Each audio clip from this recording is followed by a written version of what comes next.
కుకట్పల్లి బాలిక సహస్ర హత్య కేసులో నిందితుడిగా తేలిన బాలుని పోలీసులు అబ్జర్వేషన్ హోమ్ కి తరలించారు. అంతకుముందు అతడి స్టేట్మెంట్ రికార్డ్ చేశారు. ఈ రోజు జువెనైల్ కోర్టులో హాజరుపరిచిన అనంతరం వైద్య పరీక్షలు చేయించి తిరిగి అబ్జర్వేషన్ హోమ్ కే తీసుకువెళ్లనున్నారు. బాలుడు మైనర్ కావడంతో అతన్ని అక్కడే ఉంచనున్నారు.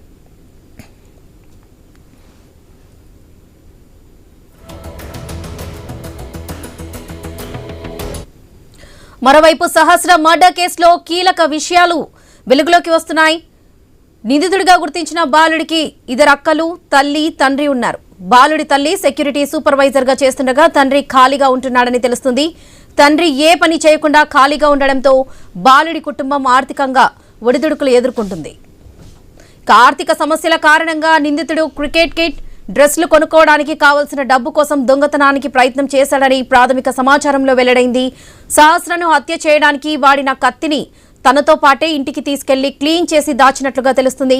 సహస్ర ఇంటికి రెగ్యులర్ గా వెళ్తున్న బాలుడు ఆమె పాలిట శాపంగా మారాడు.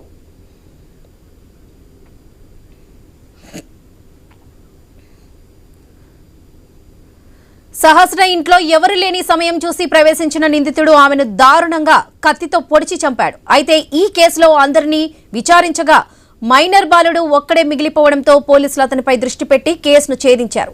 మర్డర్ జరిగిన రోజు ఎక్కడా ఎవరికి అనుమానం రాకుండా ఆ మైనర్ బాలుడు పోలీసుల వెంటే తిరిగాడు.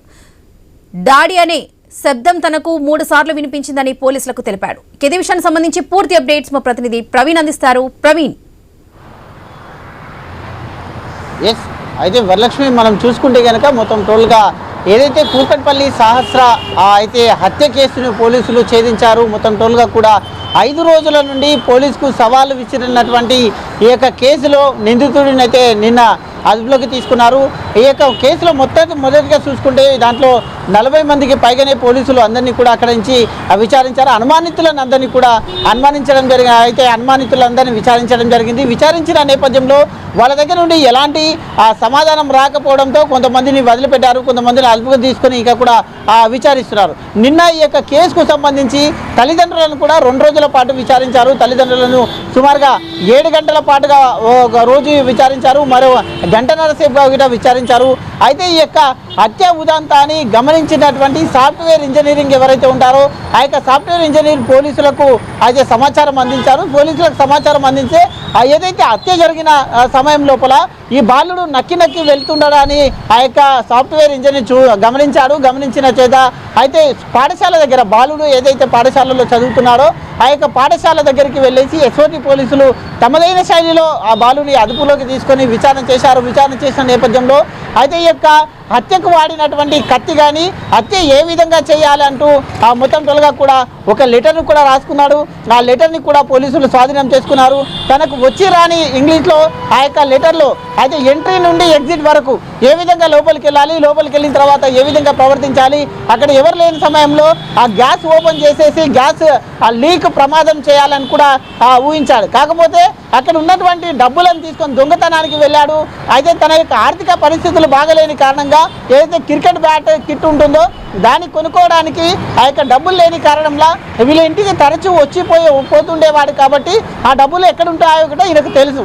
ఇక పక్క సమాచారంలో ఇంట్లోకి రావడం చేత ఆ సహస్ర ఆ రోజు పాఠశాలకు సెలవు కావడంతో ఇంట్లోనే ఉంది. అది గమనించినటువంటి సహస్ర అయితే ఈయన పైన ప్రతిఘటించింది. అయితే ఈ నేపథ్యంలో తన వెంట తెచ్చుకున్నటువంటి కత్తి ఏదైతే ఉంటుందో దొంగతనం చేసి పోయేటప్పుడు ఎవరైనా ఎదురొస్తే ఆ కత్తితోని భయభ్రాంతులకు గురి చేయాలనుకున్న నేపథ్యంలో ఈ యొక్క సహస్ర అడ్డుతో రాగానే అయితే ఆమె మెడను కోయడం జరిగింది. మెడ భాగాన్ని కోసిన తర్వాత సహస్ర డాడీ అని 3 సార్లు అయితే అరవడం చేత ఇంకా బతికుంది అనుకొని విచక్షణ రహితంగా ఆ కత్తితోని మొత్తం టోల్గా కూడా 22 పోట్లు పొడిచడం జరిగింది. ఆ విధంగా మొత్తం టోల్గా కూడా అయితే ఈ యొక్క హత్య జరిగిన ఉదంతాన్ని ఆ యొక్క పక్క బిల్డింగ్లో ఏదైతే ఉంటుందో ఆ పక్క బిల్డింగ్లకు జంప్ చేసి వెళ్ళడం జరిగింది. ఆ హత్యకు సంబంధించి వాడినటువంటి కత్తిని మొత్తం టోల్గా కూడా క్లీన్ చేసి అయితే దాచిపెట్టడం జరిగింది. ఆ లెటర్ను కూడా దాచిపెట్టడం జరిగింది. తన పైన ఉన్నటువంటి ఏదైతే రక్తం మడుకుల షర్ట్ ఉంటుందో ఆ యొక్క బట్టలను కూడా తీసి దాచిపెట్టి పోలీసులకు ఎక్కడ అనుమానం రాకుండా పోలీసుల వెంటే తిరిగినట్టుగా కూడా సమాచారం ఇస్తున్నారు. అయితే ఈ నేపథ్యం మొత్తం చూసుకుంటే బాలుని అదుపులోకి తీసుకొని విచారణ చేస్తే ఇవంతా కూడా ఈ హత్యకు సంబంధించిన ఉదంతం మొత్తం బయటకు పడింది. కాబట్టి ఈ యొక్క బాలుని అదుపులోకి తీసుకున్నారు, విచారణ చేస్తున్నారు, జ్యువెల్ హోమ్కు తరలించారు. దీనిపైన మొత్తం టోల్గా పూర్తి వివరాలు మరి కాసేపట్లో పోలీసులు మీడియాకు తెలిపేందుకు కూడా సిద్ధమవుతున్నారని తెలుస్తుంది. Right Praveen, thank you.